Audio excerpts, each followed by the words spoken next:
Wow. Have you guys heard from the man yet? I have Every day. Every Every day. day? He's very excited about his golf game out there in Ireland. Yeah. And I think he posted a shot online where someone said, "Nice shot, Douglas." And so he sent that to every one of his friends. No way. He got a nice shot out of those guys? He got a nice tee off, right? And he was very proud of that. Yeah, on the 18th hole. It only took him 17 to get warmed up. that 18th up to where he got the compliment. But he got it, dude. He got it. And I'm not in Ireland, crushing the 18th hole, so good for him. Dude, nice. Yeah. Have you seen any pictures? Is he taking a lot of those? Yeah, he sent videos, pictures. Yeah, they're having a blast. They're Nice. having a great time. I think he's ready to get home. I think it's. You think he's homesick yet? Yeah, he'll be home tomorrow. Yeah, Wow. it's 2 weeks. I don't think he's ever been gone for 2 weeks. How are you holding the fort down? How's everything How's it going? going, Dill? Things are going good. We miss him, though. Yeah. It's weird to, I've worked with Doug for a long time. And I told him this the other day. I was like, man, I miss you. He's like, no, you don't. you loved having me here. I was like, honest, it was nice for the first couple days. It was kind of fun, to run everything. But man, it's fun to be around Doug because he has so much energy and he is so unique in his drive to continue, right? So many people would be comfortable at his stage in life, and Doug is insatiable. Right. He is. He'll call me all the time with ideas. He's always adapting. He's always looking at numbers, always trying to improve. And, he tried to take a break there a few years ago, and it went horribly wrong. Yeah. He's like, he goes, What did he say? everything's- He made it a couple of weeks, and then he was in the bar and realized. yeah, I need to get back to work. Everybody wants to have a purpose, and he did it. He created something that kind of can go on autopilot, kind of. Mm-hmm. He could make the major decisions, but for the most part, it was running very smoothly. And he said, "You know what?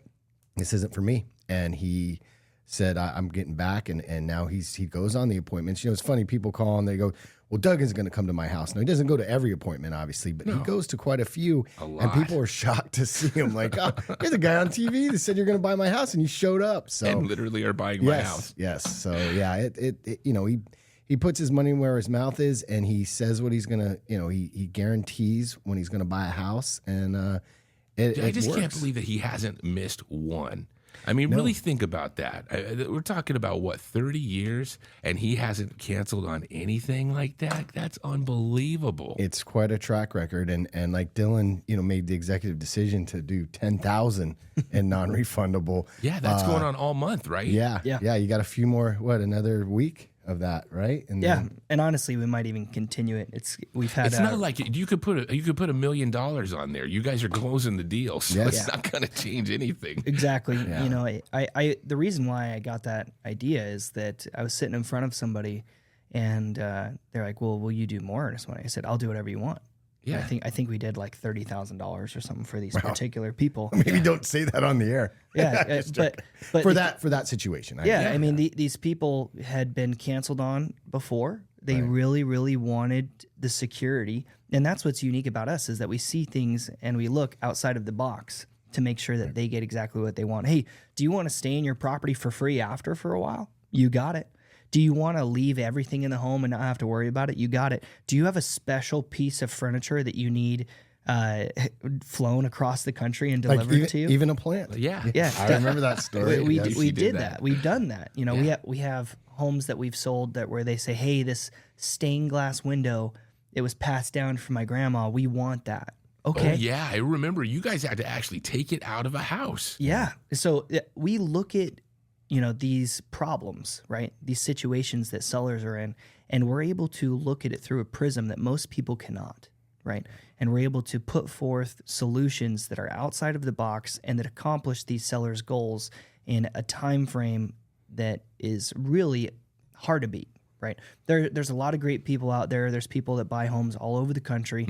We're not the only ones, right? But the way that we're able to think about problems and put together solutions, I think, is incredibly unique for especially in today's day and age where everybody's just trying to fit a client in a box, right? And we look at a seller and we say, "Hey, we're okay if you're outside of that box, right? We're going to put a deal together." And just to clarify, there's a lot of iBuyers out there that will only buy certain specific homes. They won't buy them with pools, maybe, or they maybe not won't buy a mobile home, or maybe, there's all these certain year built. Yeah, certain years. If they have solar, they won't touch it. There's parameters they have where Doug goes outside the box, and they'll make those offers where a lot of these guys won't. They'll say, yeah, we'll buy your house, and then they say, you don't fit in our box, we're not going to buy it. Yeah, it's interesting though, but he really does kind of customize every single one of the deals to make sure that it fits for the people. I mean, I've seen him do some crazy stuff. Remember the time he bought the boat? Yeah. He bought the person's boat in the backyard. He was like, boats, we bought cars. We give people money up front to move. So they'll say, hey, I want the offer and I'd love to move, but we need 10 grand or whatever up front to put down for, our security deposits and everything to move across the country. And we'll go, cool. We'll get you 10 I just kind grand. of think that it's interesting that your first words aren't anything like, okay, here's our plan. It's, okay, what do you guys want to do? Like, do you want to leave soon? Do you want to leave in a while? Or you want to get the maximum amount of money? Do you want to redo the house? We can help you there. I mean, there's just so many different options. And you really understand that everybody's different, Yeah, like what if they want to list it, but, their kitchen is so outdated? There's times where Doug will give them 10 or 15 grand to update things so that their house will sell for more. And that's so big. That is hysterical that you say that, Kevin, because I see the last time you redid your kitchen was 30 years ago. About the same time the ACs were done. That is not true. It's not the same as the AC unit. We redid our kitchen about 5 years ago. Okay. Well, kitchens nowadays are a lot more, but I'm just teasing you about that. Oh, yeah. But it makes appointments... I'll say it this way. It makes teaching and training people extremely difficult because when you're teaching people how to just sell inside of a box, right? No, it's really simple. You say, hey, here's the checklist. Right. Go through the checklist with the seller and get a deal done. And if it doesn't qualify, sorry, we'll move on to the next one, right? And I'm training a new guy right now. He's been my shadow for 6 weeks. Every day, Danny, he's exactly where I am, right? And it's so hard for him to gain all this experience overnight that we've, built. Doug's built over 30 years and helped me understand where I'm going. Well, in this particular situation, you needed to just listen more.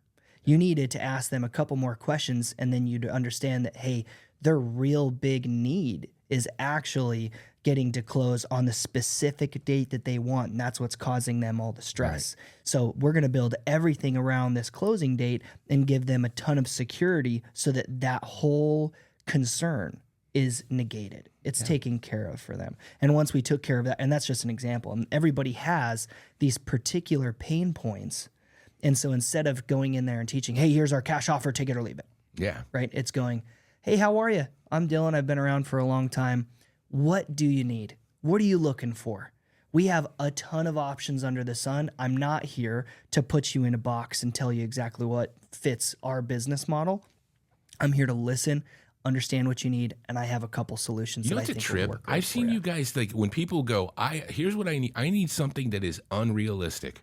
Yep. I need to live somewhere. I need the money out of this house. And you guys literally sit down and go, well, this is actually not so unrealistic. Yeah. If you have a problem that you can't see getting around, you guys have gotten around so many of them that there's an answer there that they're not seeing. Correct. Yeah. Some people they don't want to move. They literally physically don't want to have to pack and move up, or there's a bunch of stuff they have in the house that they don't want to deal with. How many times have you moved in the middle of summer? That right there would stop me. I hate to say it. Yeah. We have people that'll do that. That'll call and say, hey, it's July. I'm not moving right now. The soonest I'll move is the end of September, period. And so, okay, we'll do a 60-day escrow and give you a 30-day post-possession for free. So, you'll be able to covers that window, and then you're good. And then, my kid's in high school. We want to get him started, and then we want to do blank or whatever. Yeah. There's always an answer. Yeah. We come up with those different solutions. And the key is even, we're not buying every single home cash. We buy 2/3 of the properties that we go and visit cash. But I've pioneered this method of getting homes on the market as well, because we flip properties, right? So we're buying homes that are typically more distressed, right? Or the situation's a little distressed where they want the cash offer and it's under market value, but they get a whole bunch of convenience. So the seller's trading a little bit of equity for a whole bunch of convenience, right? And so that's why they're taking the cash offer.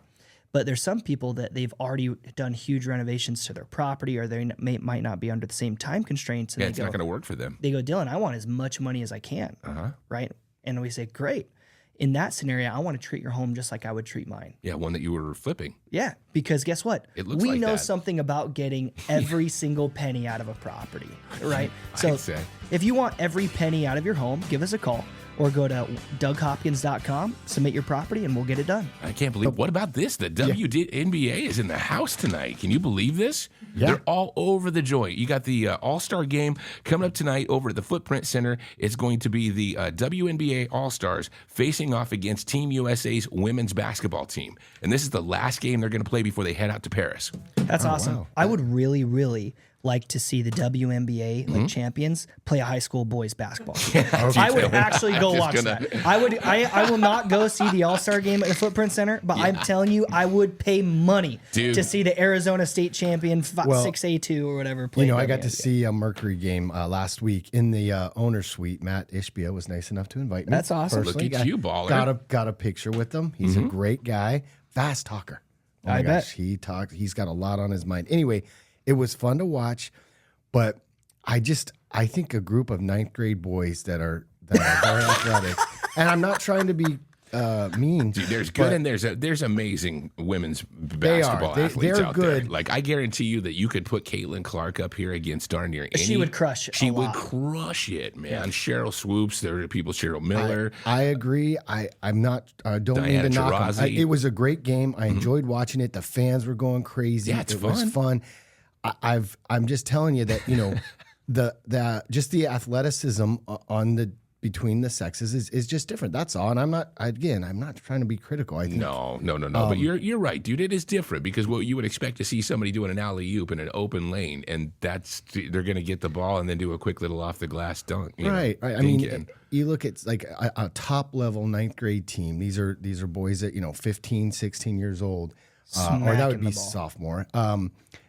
Like pretty much half can dunk, half are they just have a quickness that's just different. That's all. That's all I'm saying. It was very fun. They beat them. It was they played LA, which was awesome. Beat LA and yeah. So again, I'm glad that it's picking up steam. Yeah. I think it's going to help the sport overall. And the suite was great. They had lobster, so that was awesome. And Matt Ishby, he owns United Wholesale Mortgage, right? He does. He owns UWM, United Wholesale Mortgage. We send a lot of business to them. Yeah. So I own the mortgage company, Mortgage Tree Lending.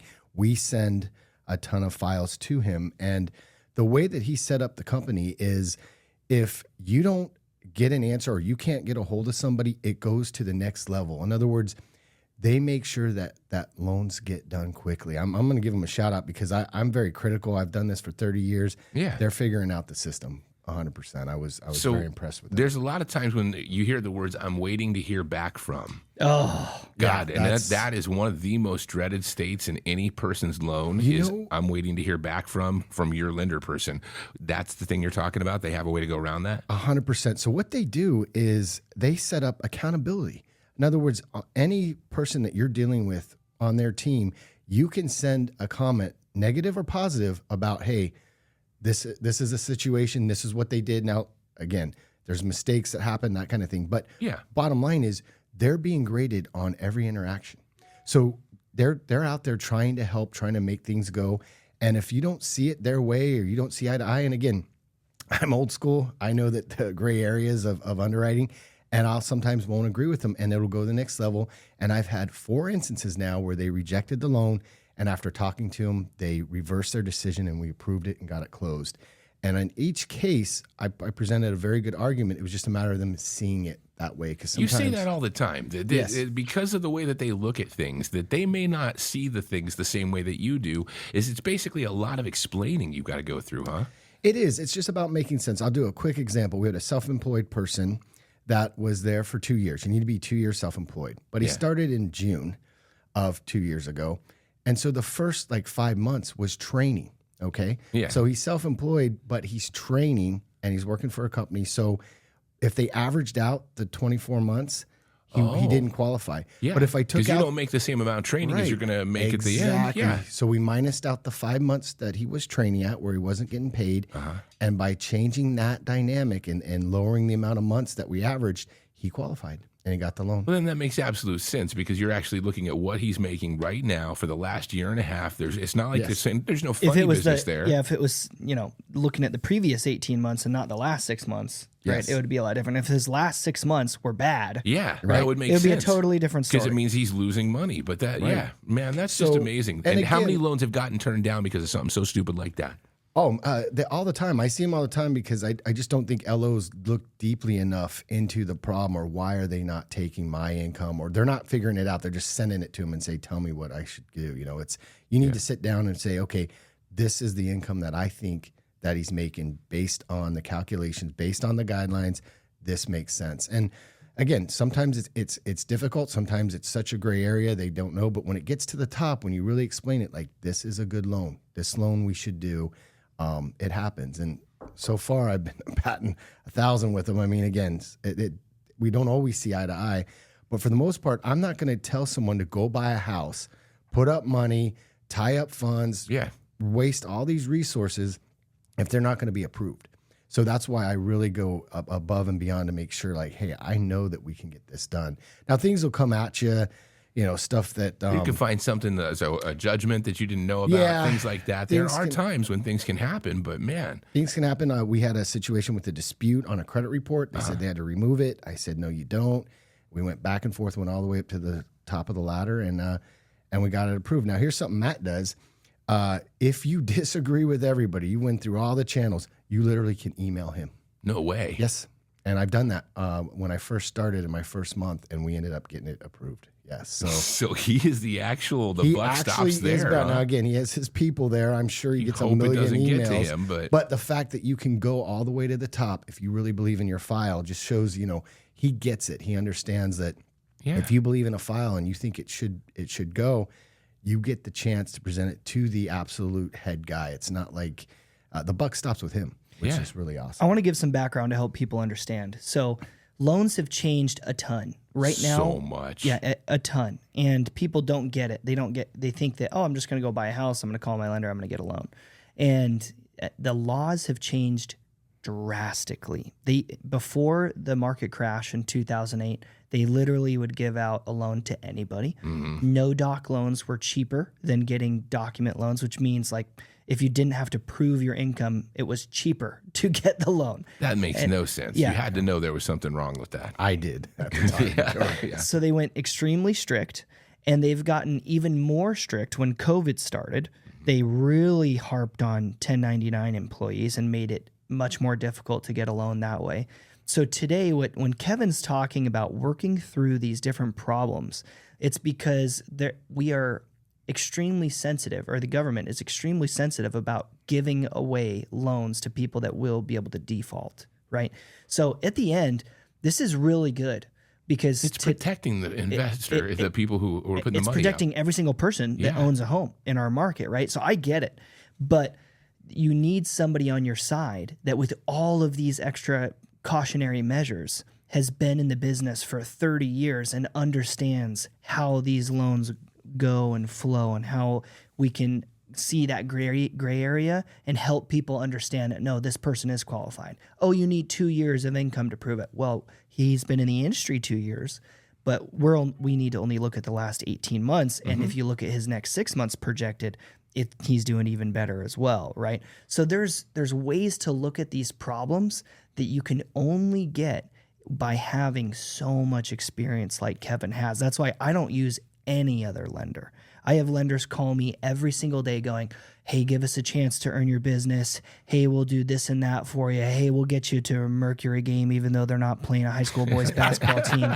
They're trying to wine and dine me, and I keep going, yeah, thank you so much. Send me an email. I'll take a look at it. But I have had so many experiences where Kevin has been tested and come out on top for my clients that there's no chance of anybody else coming in because, Kevin It's gets amazing. This isn't your first rodeo on these regulations getting like ratcheted down either. This had to have happened before in the last 30 years. Oh yeah. So I've seen pretty much every file that you can imagine. The other thing I want to add too is sometimes somebody will send me, oh, they only approved me for 250 and I can't find a house for 250 grand. Well, this is big. And I'll look at it and say, actually you can go to 350. All you'd have to do is maybe do 2 or 3 things with your credit and you're fine.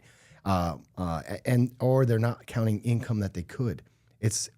You have to really look at the whole picture, find out what assets they have, find out reserves. People don't understand when you put that in the computer, if you don't show a lot of reserves, it's gonna give you less of a house. So absolutely, if there's a way to get you approved, I will find it. Call me 480-560-5555. Thanks for the shout out, Dylan. Of There course. you go. Get a pro. So are we going to talk about this?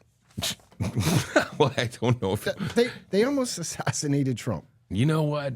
Are we allowed to talk about this for a little bit?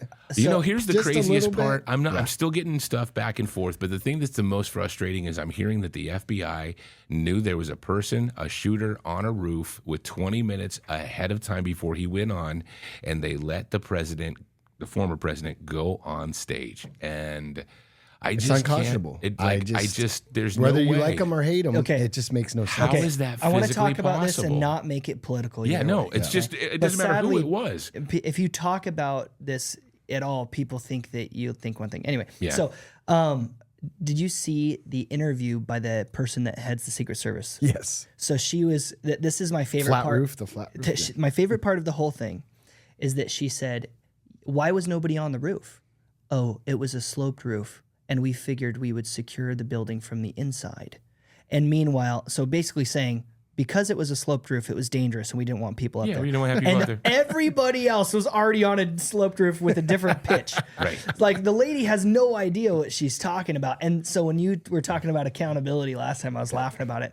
The lack of accountability is astounding. And the fact that they don't want her to testify. But let's not get too far deep into this. No, Other honestly, than the fact it's just that he really came weird, man. Come on, millimeters, we haven't seen anything millimeters. like that in so long, Right. and we have so much technology to stop something like that from being able to happen. We can see license plates with drones from 2 miles in the sky.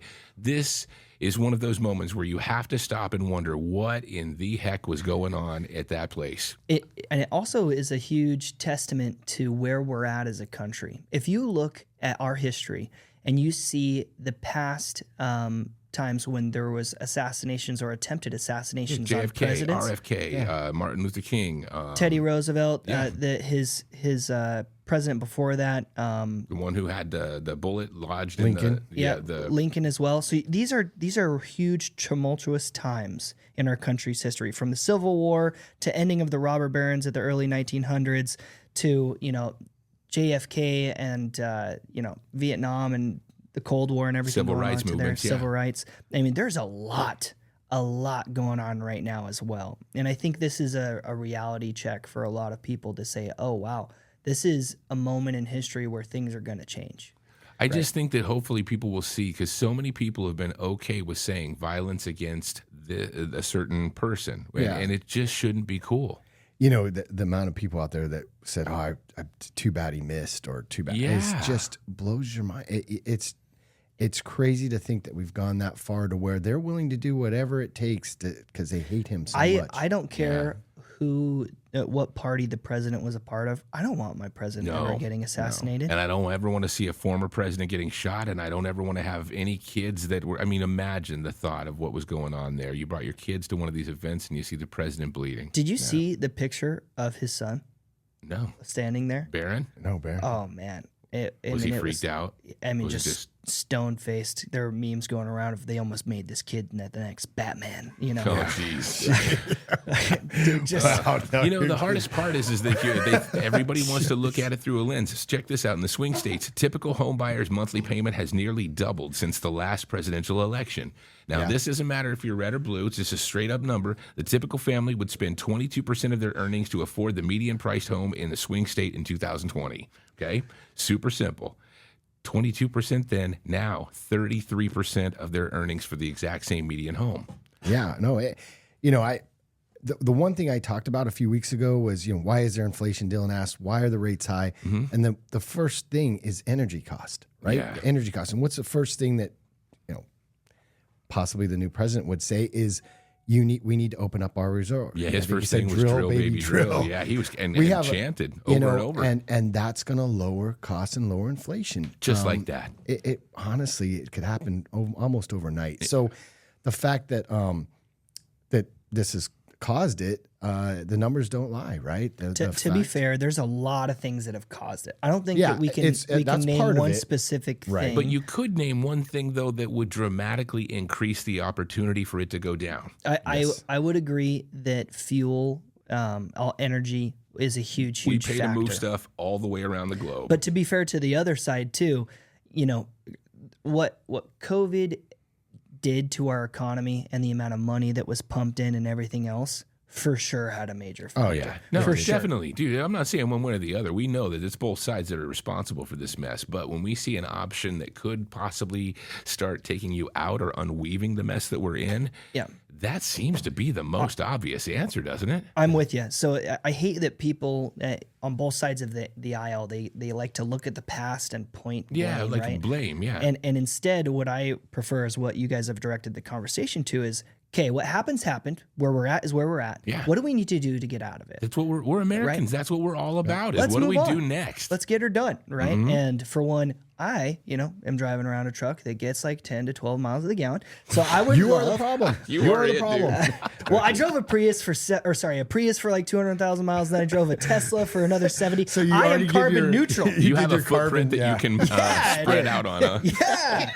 I just had to go back to, running dinosaur fuel for a little while, and, maybe we'll change it up again. One other interesting thing, this article said that just over 1/3 of all homes listed for sale in swing states so far this year were considered affordable to a household earning the median income. That's down from 2/3 in 2020.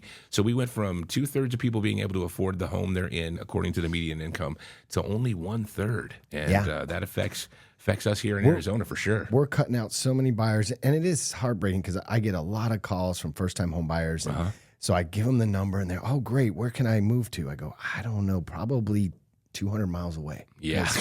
Unfortunately, Florence. It's just not out that way. Yeah. I mean, that's where we're at now. It's not affordable. And these college graduates, they're working hard. They're making good money. They're working 40, 50, 60 hours a week, and they don't qualify. They have to get a cosigner, or they're going to have to get someone else to go in with them. Two incomes, to go in with them on a house. And so, it's sad to see that, because it wasn't that long ago. You got married, you got a house, you know? And like I said, this is 4 years ago. They're saying it went from 2/3 being able to afford to 1/3 in 4 years. That's a big difference, a lot of change in 4 years. It's price and rate. Interest rates also have a big factor there. Again, to be fair, if you took that same price and had the same interest rate of the home, the numbers would look different. It wouldn't look so drastic, right?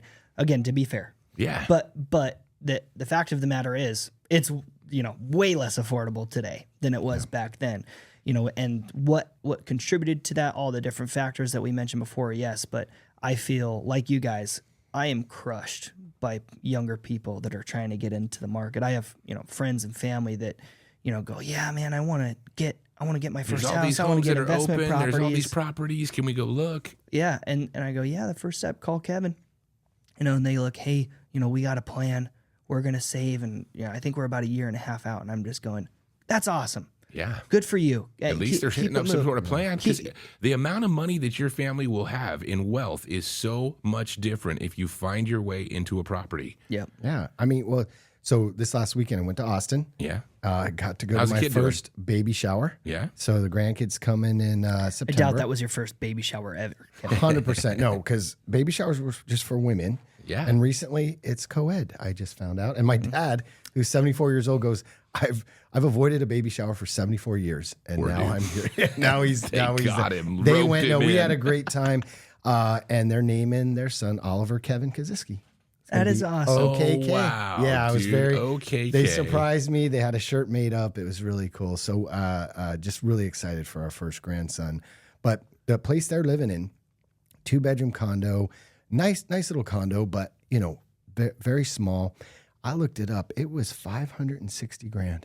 Wow. And this is something that, again, they're both working full time. They have a baby on the way. To be able to afford that is just not possible in this climate. So Well, yeah, then you add to that, crazy. if it's a condo, you got HOA fees that are another couple $100 per month. That is a lot of money, So dude. let's get into this a little bit. So what's the solution? Right? So the prices are what they are. Everybody that owns a home doesn't want the market to crash. Yeah. Everybody that does not own a home wants the market to crash. Right? So there's this yin and yang pulling against each other. Everybody wants interest rates lower.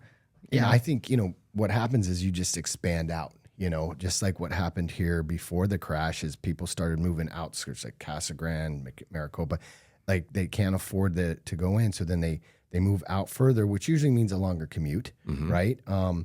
More stress, but yeah, that's what happens. Now, to say there'll be a correction, who knows? I think you'll see a correction down the road. I mean, there has to be, right? At some point, I don't you can't think just there- continue. yeah. How much time do we have in this segment? We're about a minute left. So. Okay, we'll talk about what we think the market's going to do, for the next couple months, next segment. Yeah, let's do that. But yeah, for now, I think everybody's just trying to grasp it. How can I get into home ownership? Or they just give up and rent, which rents are still very high. Oh my gosh. Yeah. There's a slight decrease in the rents, but they're saying that that they're going to keep going up because there's no other place for people to be. They can't buy a house, so Yeah. they have to rent. Right. You think that'll keep pushing them up till? It is. We did see a decline because they build a ton of apartments. Yeah, all across the country, and A lot of especially them here. open in the last 6 months too. Yeah, so you can see that there, finally the supply is starting to catch up. But again, it's tough raising a family in an apartment. So Definitely. Guys, check this out. I got this amazing article I came across. Phoenix Agent Magazine, most American homeowners crave privacy from their neighbors. Makes sense, right? yeah, Okay. you want privacy, sure. Yeah, it seems like normal. More than half of Americans admit to hiding from their neighbors, according to a survey. It says that Top Rail Fence, the fencing company, surveyed over 1,000 Americans and found that 65% actively hide from their neighbors, while 45% interact only once a month or even less. Are you one of them neighborly people? Are you hiding from your neighbors, Kev? No, I am not. Matter of fact, we built a ladder over our fence so we can climb over each other's backyard fence. Really? We've lived next door to them for 20 Oh, years. wow, that's surprising. I thought you really believed in borders. That's crazy. Oh, wow. yeah. Wow. Look at him go there. Jeez. We're neighbors and we're both. Yeah, we should love our neighbors, Kevin.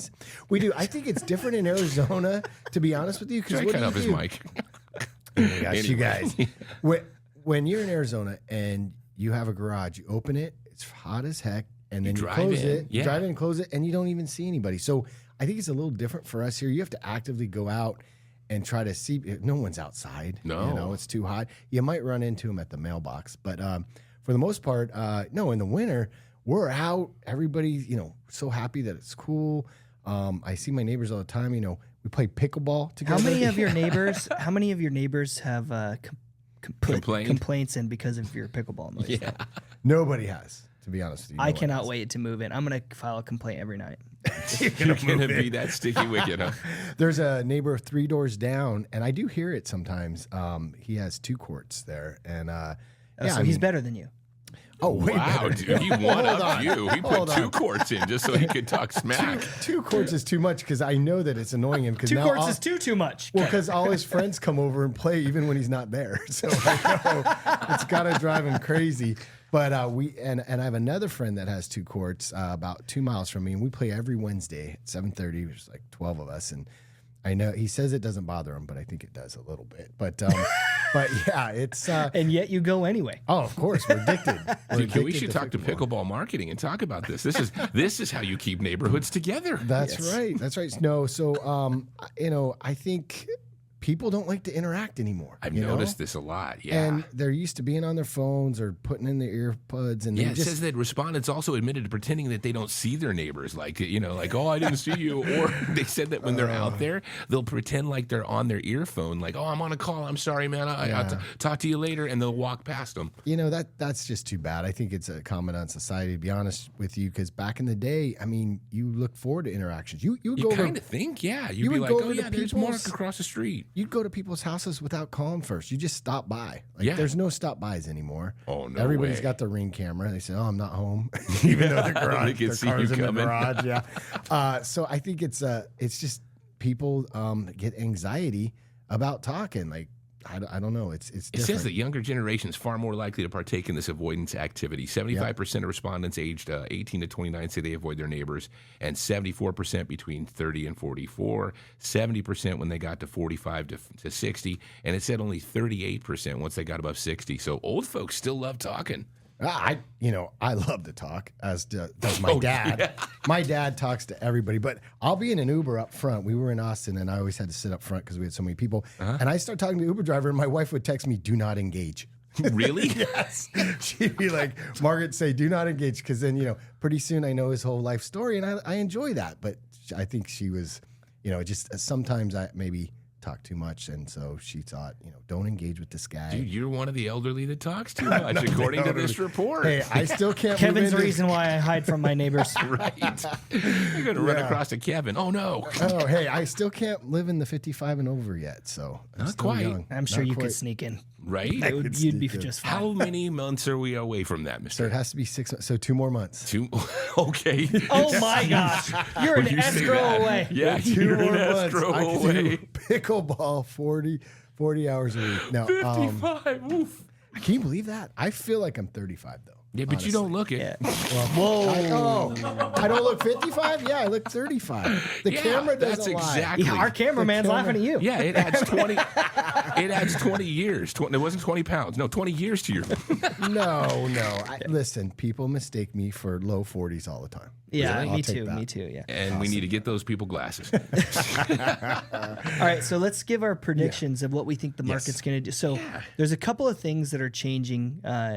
Commissions are changing in real estate. You're Yeah. not going to be able to have. When's that start? It starts on the 1st. Okay. So in less Like than 2 11 weeks. days. Yeah. So what's going to happen is that in the MLS for the last 100 years, the sellers have paid the commission for buyers' agents. Yeah, it's just like the way it's been. And it's made sense because the buyers are doing a 30-year loan for the whole amount. So they're basically financing all of the commission. Yeah. Right. But on the settlement statement, it comes out of the seller's side. Technically. Yep. So now that no longer will necessarily be the case. So it's a misconception that no longer sellers will be paying commission. That's not correct. What the lawsuit said is that in the MLS, it will not be marketed for commission. Okay, so they're just saying you can't market it. They're still going. Will there still be money paid? Really? Do you think? For sure. But what it's going to do is make the whole process a lot more complicated. Yeah. Which honestly we're excited about because we. You know what? You guys are the only ones going to know how to navigate. Yeah. So in the I can midst of a imagine. lot of confusion, there's opportunity. So we're stoked about it. But the selling process is going to get a lot more complicated because no longer can you just call up any agent and say, "Hey, I want to go see this house." Right? Now that agent has to have a buyer broker agreement signed before they see the home. And they're going to call beforehand and say, "Hey, are you offering a commission on this property?" Mm-hmm. So people are putting commission offered to buyers agents on their own website. They're putting it on their signs out in front of the house. They're doing a whole So bunch how of are you different supposed to know about this if you're just a normal buyer without an agent? You have to have an agent in your corner to help you navigate it. More than ever, buyers agents are actually going to have to really do work a and bunch stuff, of work. I guess. Huh? Yeah. Let me ask you this. Are they allowing DocuSign on these agreements? Yeah. Okay. So, in other words, if you call an agent, you don't have to necessarily meet with them to sign it. You can talk over the phone. They can send you a DocuSign. They can sign it, and then you can. You'll just meet them right out in front of the house, even if Okay. you want to sign it in person, right? I Because you can't like if you wanted to go see a house, Kevin, I have to be there. I have to right. open the house up for you. Yeah. Right. So the buyer broker is going to protect everybody so that right up front the buyer understands, oh, no, because of this lawsuit, the sellers are not required to pay the commission. It's always been negotiable, right? It's been more of the standard that it was always offered, right? But now there's going to be more of a negotiation up front. So that buyer's agent will call the listing agent and say, "Hey, are you offering a buyer broker commission?" So what if they go there, Dylan? They meet you at the house. They sign it. They go through the house. They don't like your haircut. They don't want to use you anymore.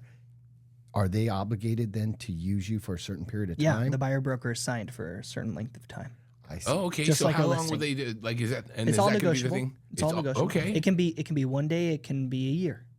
You know, it can be whatever you want. It just seems weird to me that you could, like, okay, so I could have you, Dylan, and I sign a day or 2 day or a week long agreement. I go see the house that I like. And then at that point, after about a week, I could just go and once you're done, I could go and talk to the other guy and make deals around. It seems like there's a lot of hinkiness that goes on. That's the way it is now, right? I mean, because think about it. If most people don't sign buyer brokers, I mean, it's very rare. The buyer broker is not a new thing. Yeah, it's been around, but most people don't use it.